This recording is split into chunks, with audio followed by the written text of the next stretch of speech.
Bonjour et bienvenue à la capsule. Aujourd'hui avec Noël, on va vous expliquer Git, GitHub, le versionning, le dépôt distant.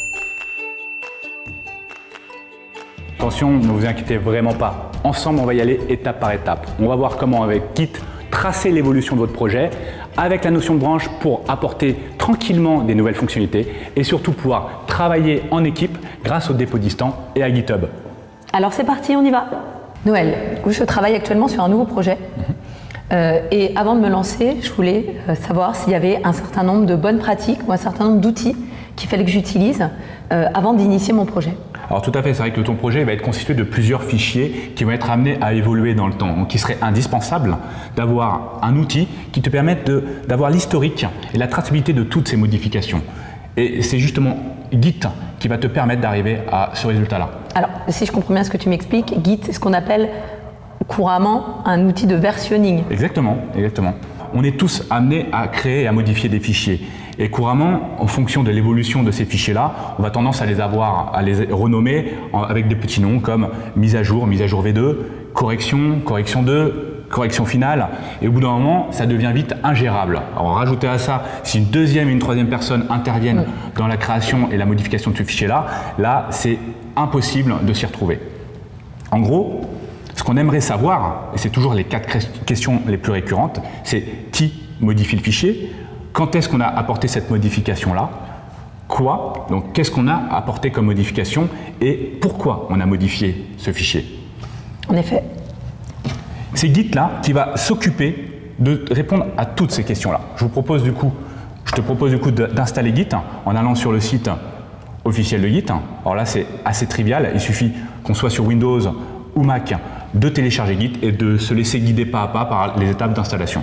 Une fois que Git est installé, on va devoir ouvrir ce qu'on appelle un terminal. Alors, est-ce que tu peux nous expliquer rapidement ce que c'est un terminal? Alors, c'est très simple, un terminal, c'est une sorte d'application très minimaliste qu'on va ouvrir, dans laquelle on va pouvoir mettre des instructions. En gros, on va dialoguer avec notre outil en ligne de commande. Alors, la seule différence, c'est que lorsqu'on est sur Windows, il faudra aller dans la barre de recherche et taper CMD et ensuite appuyer sur Entrée et là, le terminal va s'ouvrir. Lorsqu'on est sur Mac, il faut aller sur le petit icône de la loupe en haut à droite, taper Terminal et appuyer sur la fiche Entrée. Alors, la première chose à faire sur ce terminal-là, c'est de voir si Git a été correctement installé. Pour ça, il faut juste taper la commande git-version.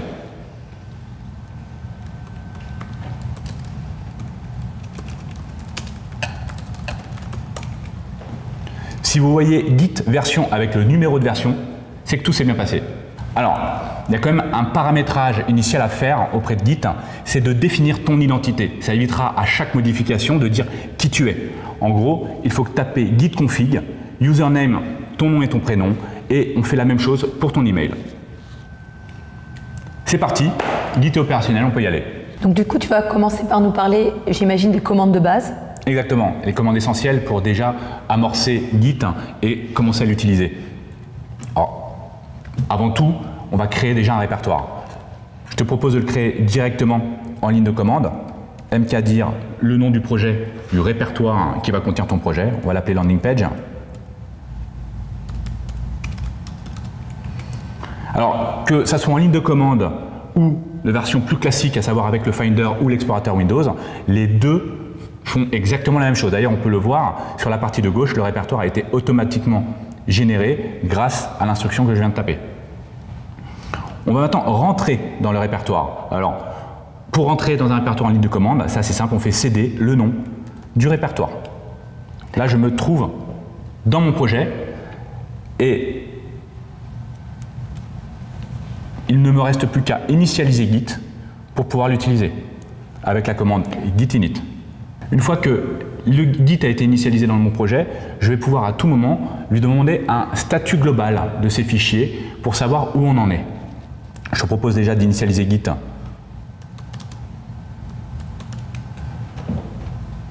Tout s'est bien passé. Je vais lui demander de me dire ce qu'il en est de mes fichiers. Forcément là, il me dit qu'il n'y a rien à committer. On va voir ce que c'est que ce terme-là tout à l'heure. Et surtout qu'il n'y a rien, il ne connaît rien, puisque c'est normal, on n'a fait aucun fichier dans ce projet. Alors je te propose de créer le premier fichier de ton projet que tu avais en tête. On va pour ça utiliser un éditeur HTML et on va créer notre squelette de page. Dedans, on va y mettre le titre que tu avais imaginé. Donc location de voiture ancienne. Exactement.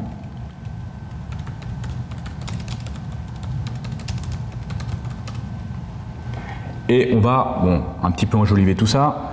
Tu m'avais parlé d'une couleur que tu aimais bien, turquoise. Ok, on va l'appliquer sur la page. Alors, je vais faire une petite pratique, et ça c'est histoire de gagner du temps, un petit peu pas forcément conseillé, c'est de mettre les styles directement dans les balises HTML. Mais c'est vraiment pour gagner du temps, pour montrer un petit peu ce que l'on peut faire avec Git avant tout.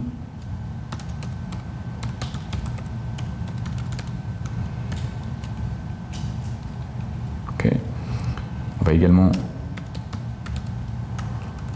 centrer ton titre.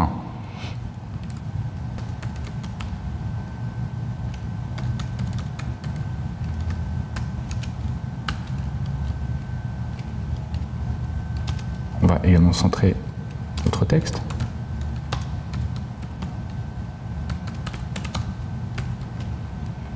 On va enregistrer notre fichier dans notre projet, qu'on va appeler fichier du coup index.html. Et on regarde le résultat tout de suite. Alors imaginons que tu veuilles enregistrer l'état de ton projet actuel. En gros, il faudra dire à Git de prendre une photo de tous tes fichiers. Cette étape-là se fait toujours en deux étapes. La première, la sélection des fichiers, ceux que tu veux enregistrer. Dans notre exemple, il n'y en a qu'un, c'est le fichier index.html. Ça se fait grâce à la commande git add index.html dans notre cas. La deuxième étape, c'est justement la prise de ce cliché-là. En faisant git commit-m et en donnant un petit texte qui va expliquer pourquoi tu veux committer. Alors si je comprends bien, pour en faire un enregistrement, finalement, ça se passe en deux temps. Je sélectionne des fichiers et ensuite, je les enregistre. C'est exactement ça, en fait, on peut un petit peu représenter les choses de cette façon-là, c'est un peu comme une photo de famille. En gros, il y a toute la famille, mais sur le cliché, tu ne veux que les enfants. Tu vas donc dire à la famille de s'écarter en prenant que les enfants pour la photo et de prendre le cliché des enfants. C'est très clair. Eh bien, je te propose de le mettre en application directement sur notre projet.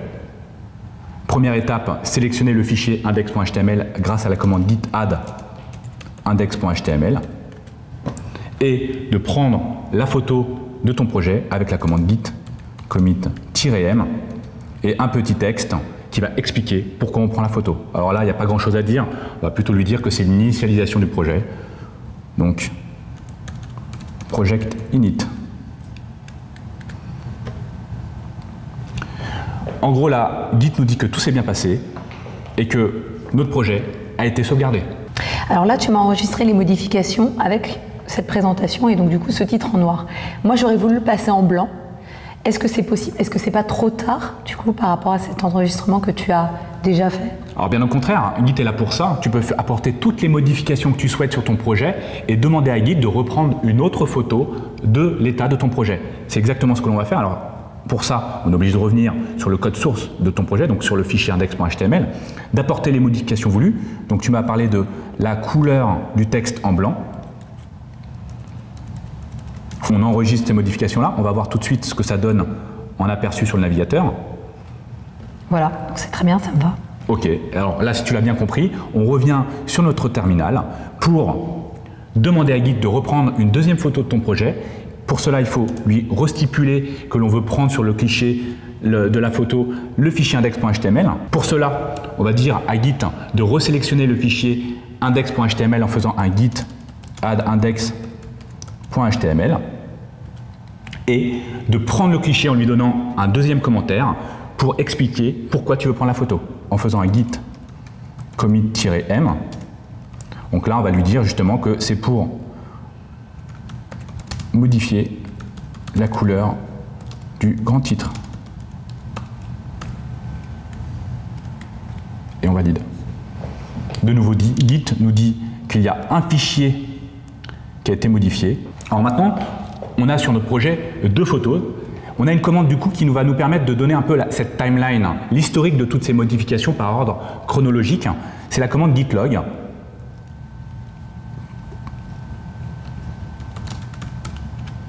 Et on peut voir que les 2 commits que l'on a fait sont présents avec le nom de la personne qui a fait les modifications, la date et l'explication. On retrouve juste en dessous le premier commit que l'on a réalisé. Donc en gros, c'est du plus récent au plus ancien. Et bien écoute, je te propose de voir une nouvelle fonctionnalité de Git qui va te permettre de gagner une certaine souplesse dans la modification de ton projet. C'est la notion de branche. Alors les branches, on peut les schématiser comme si c'était une copie de ton projet initial dans laquelle tu vas pouvoir travailler en toute sérénité, puisque si cette copie ne te plaît pas, tu vas pouvoir la supprimer purement et simplement, et si les modifications te plaisent, tu vas pouvoir les rapatrier sur ton projet initial. Alors pour créer une branche sur Git, ça se fait avec l'instruction git branch et le nom de la branche que tu vas donner. D'accord, donc là par exemple tu l'as appelé background color, j'imagine que du coup on va s'occuper de changer la couleur de fond de notre page, c'est ça? Exactement, c'est vrai que le nom à donner à la branche doit le plus possible faire référence à la fonctionnalité que vous allez apporter pour s'y retrouver, parce que vous n'êtes pas limité qu'à une seule branche, vous pouvez en créer une, deux, une centaine, si on le souhaite. Alors par contre, il y a une branche master, c'est la branche principale, c'est ça? Exactement, tu as tout compris. La branche master, c'est la branche de notre projet initial et c'est celle-ci, c'est celle qu'on va toujours avoir. Pour lister les branches, il suffira juste de taper l'instruction git branch et sur le terminal, on va voir toutes les branches les unes à la suite des autres. Je te propose de créer notre branche justement. Alors, je fais un peu de nettoyage sur la console. Git branch. On a dit qu'on l'appelait background color et de faire un git branch pour lister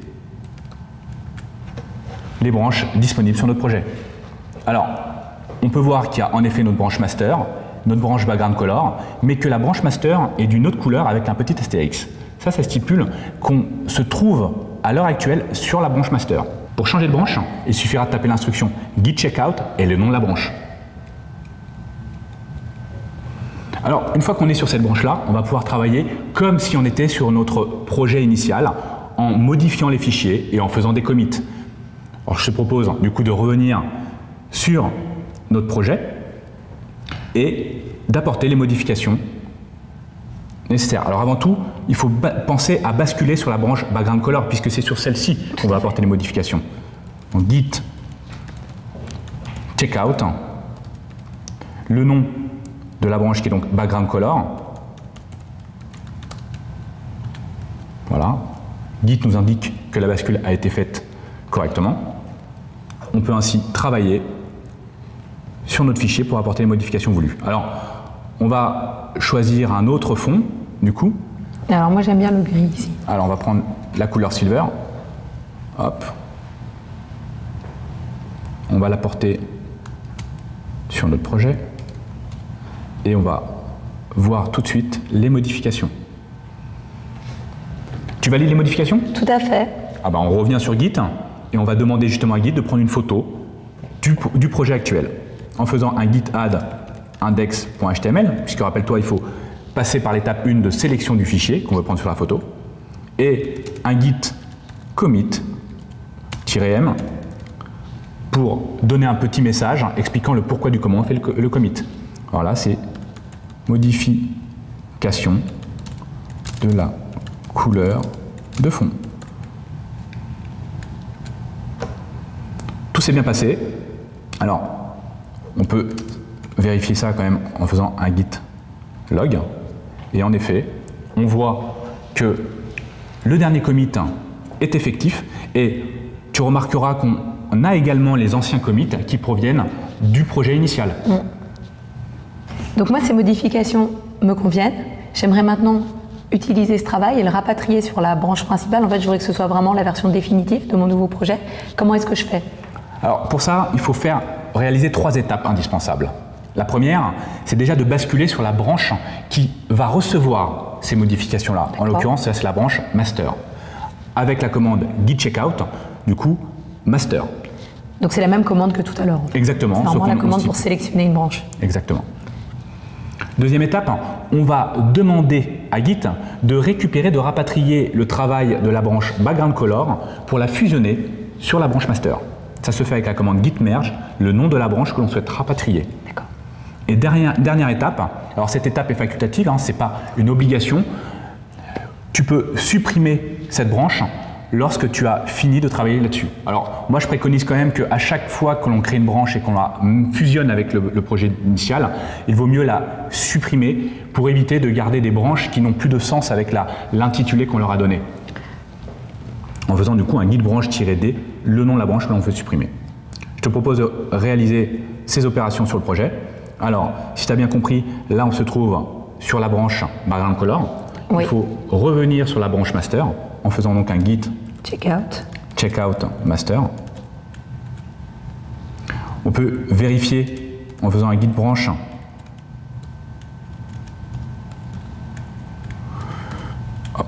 qu'on est bien sur le master. Deuxième opération, je fusionne avec un git merge le nom de la branche que je souhaite rapatrier, en l'occurrence là c'est background color.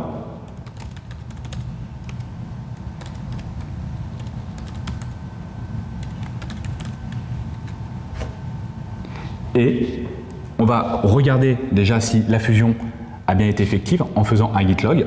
Si tout s'est bien passé, on devrait voir le commit de background color sur notre branche master avec la commande git log. Et en effet, la modification est effective. Rappelle-toi, dernière étape, on peut supprimer ou non cette branche-là. À toi de voir si tu en auras encore besoin par la suite. Moi, je préconise de la supprimer puisqu'il y a de fortes chances que la nouvelle fonctionnalité n'aura pas le même intitulé que celle-ci. Avec la commande git branche-d, le nom de la branche qu'on souhaite supprimer.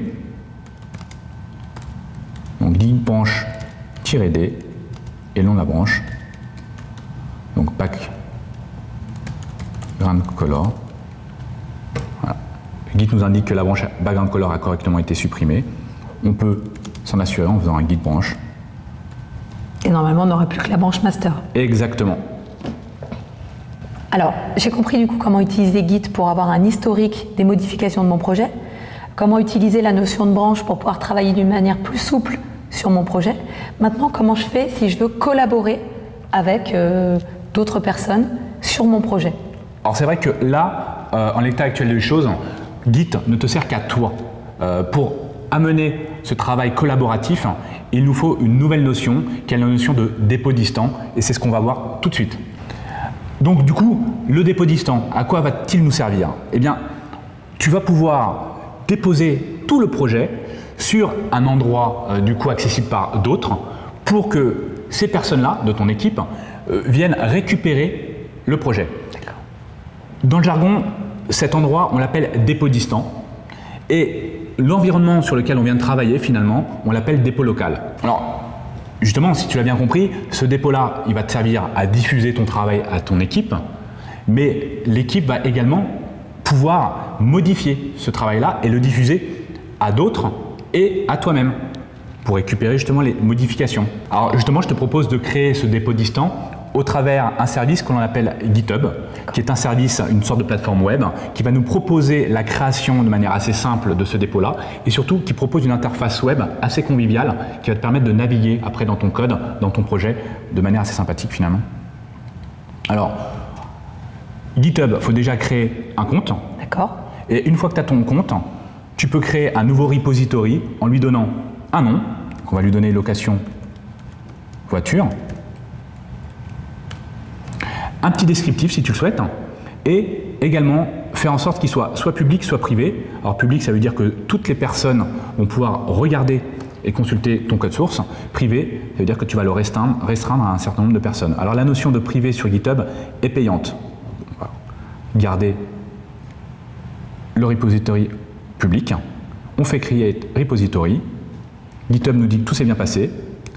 Il nous reste cependant une deuxième étape, associer ce dépôt distant à notre dépôt local. Il faut créer un pont entre les deux pour qu'on puisse justement envoyer notre projet.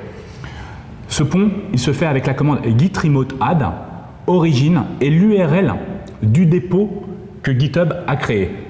Alors, ce que je te propose, c'est de revenir justement sur la page GitHub et heureusement il est là aussi pour nous faciliter la vie, il nous donne déjà cette commande-là, ici, git remote add, origine et l'URL de notre dépôt. Donc je te propose de récupérer cette commande-là et de l'initialiser sur notre projet. Git remote, à tout moment tu peux vérifier les dépôts distants de ton projet en faisant la commande git remote. Et en effet, il nous dit qu'il connaît un dépôt distant qui s'appelle origine. D'accord. Alors, du coup, si je comprends bien, Noël, maintenant je suis prête à utiliser mon dépôt distant. Finalement, je suis branchée au dépôt distant. C'est bien ça? C'est exactement ça. Il ne te reste plus qu'à déposer ton projet au travers de la commande git push origin master.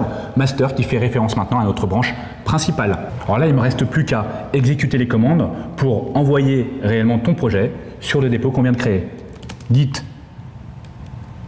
push origin master. La Git se charge d'envoyer en automatique notre projet. Et si on regarde sur le dépôt que l'on vient de créer, on va se rendre compte que notre projet est présent. Alors donc, si je comprends bien, là, on a déposé notre projet sur le dépôt distant. Maintenant, comment est-ce que ça se passe pour que mes collaborateurs, les personnes qui vont travailler avec moi sur ce projet, puissent venir le récupérer et faire les modifications qu'elles ont à faire dessus? Alors, la première étape pour que ces personnes-là puissent travailler sur notre projet, c'est déjà de se brancher sur le dépôt distant avec la commande git remote add et l'URL du dépôt distant que l'on vient de créer. Une fois cette opération réalisée, elles vont pouvoir faire un git pull origin master et cette opération va rapatrier tout le projet du dépôt distant vers le dépôt local qu'ils ont créé. Alors, ces personnes-là, en effet, elles vont devoir collaborer, donc apporter des modifications à ces fichiers. Avant toute chose, il faut qu'elles soient déjà inscrites dans GitHub en ayant un compte et ça sera à toi de leur donner un accès en écriture, dans une certaine mesure, au repository distant que l'on vient de créer. Pour faire ça, il faut aller dans la partie Settings, Collaborateurs et donner les noms des personnes qui auront la possibilité de venir écrire ou modifier notre dépôt distant. Donc tu mets son nom et tu appuies sur Add Collaborateur. Exactement. Alors une fois que tu as donné les droits, ces personnes-là vont pouvoir donc apporter les modifications sur leur projet et faire un git push origin master pour rapatrier les modifications sur notre dépôt distant. Il ne reste plus du coup qu'à l'ensemble de l'équipe de réaliser la deuxième opération qui est un git pull origin master pour récupérer l'ensemble du projet modifié. Et ainsi, on a créé un workflow parfait pour collaborer ensemble.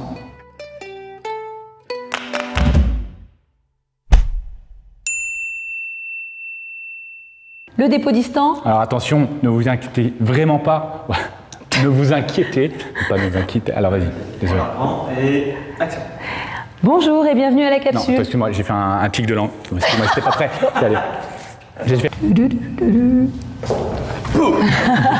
Alors, du coup, la Noël, je suis connectée. C'est le mot qu'il faut pas dire. C'est le mot qu'il faut pas dire. Alors, je te propose de créer... Ah, putain. Oh, putain. Mais putain, mais le boulet. Attends. Mais je te vois, t'as le smile. Ah, attends, c'est cool. Attends, pense à un truc triste. Oh non, vas-y.